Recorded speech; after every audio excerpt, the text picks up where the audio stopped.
aqui no Instituto Histórico Geográfico como conferencista, já tendo vindo outras vezes para pesquisa no arquivo histórico, na biblioteca, mas como conferencista é a primeira vez, o que me dá uma honra muito grande, uma satisfação muito grande, uma responsabilidade também muito grande. Afinal de contas, estamos nessa tribuna, nessa casa que há tantos anos, há tantas décadas, salvaguarda a memória brasileira, produz conhecimento e faz circular conhecimento. Muito obrigado à direção, à presidência do Instituto pelo convite para dar essa conferência, que foi um convite duplo, pelo Instituto Histórico e pelo Museu Imperial.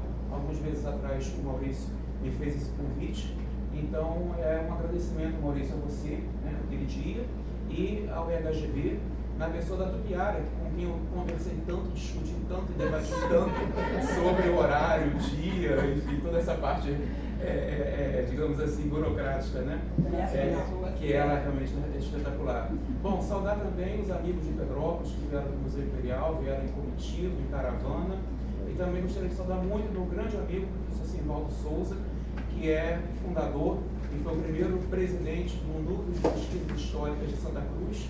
A gente costuma dizer que é a pessoa que mais conhece a história da Imperial Fazenda de Santa Cruz, lá da Zona Oeste, está ali na segunda fileira. O professor Simvaldo, desde o início dos anos 80, que não só ajudou a criar o Núcleo de Pesquisas de Santa Cruz, como também até hoje ajuda a fomentar a história da Imperial Fazenda e também um pouco da própria história da Zona Oeste do Rio de Janeiro, que nem sempre é trazida à baila.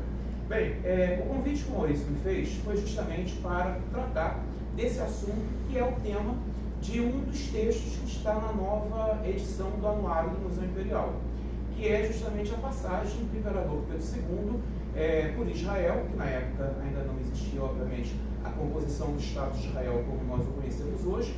Toda a documentação do século XIX vem escrito Viagem à Palestina, toda a documentação, não só no arquivo dele, como as cartas, como o álbum de fotografias da coleção do Dona Teresa Cristina, sempre fala, sempre escreve, sempre registra Viagem à Palestina.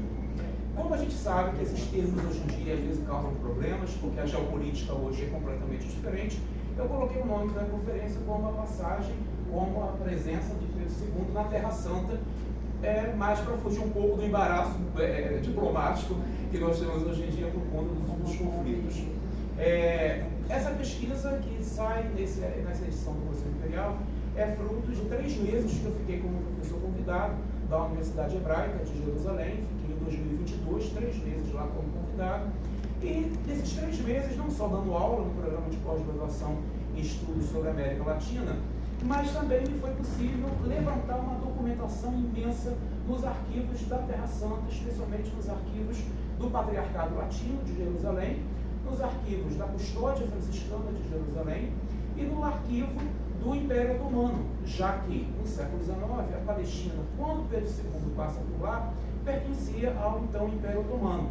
Então existe todo um arquivo do Império Otomano, muito bem salvaguardado em Tel Aviv, onde também foi possível fazer o levantamento de muitos desses documentos.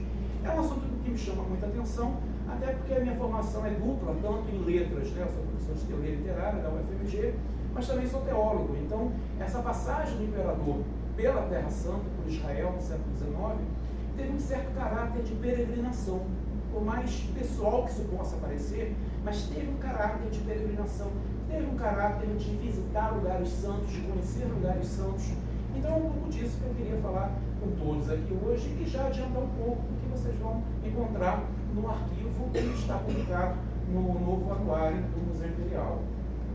Bem, antes de passar algumas imagens, eu gostaria apenas de pensar algumas questões teóricas. E, Lúcia, eu não sabia que você estaria aqui hoje, te citei aqui. Ou seja, eu peguei um fragmento de um livro seu, juro que eu não sabia que você estaria aqui, que é um livro, um texto da Lúcia, que se chama O Grand Tour de Afonso Toné, que tem uma passagem que eu acho muito interessante para entender esse imperador viajante, esse homem que no século XIX realmente rompe fronteiras.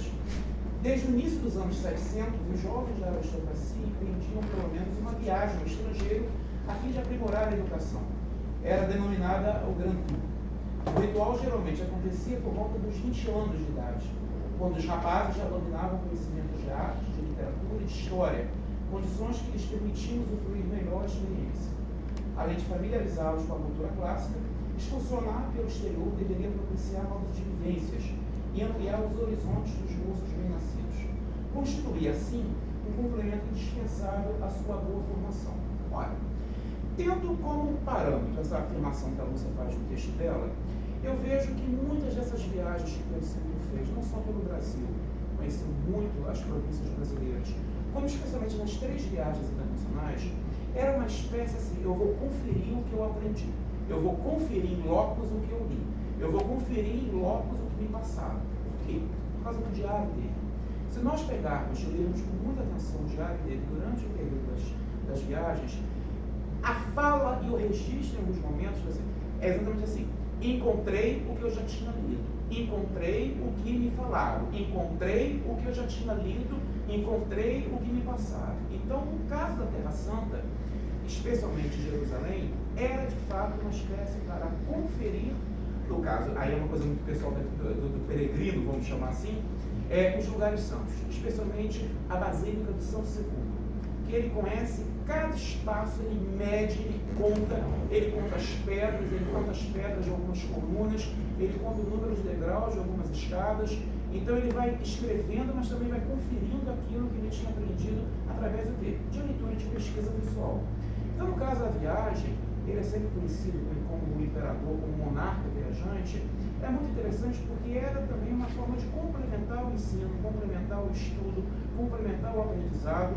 E a Lúcia escreveu esse texto aqui em relação ao Toné, aquele livro que o Carlos de Lima publicou em São Paulo, né? Naquele livro que eu encontrei esse texto. Era exatamente isso, era uma complementação que se fazia.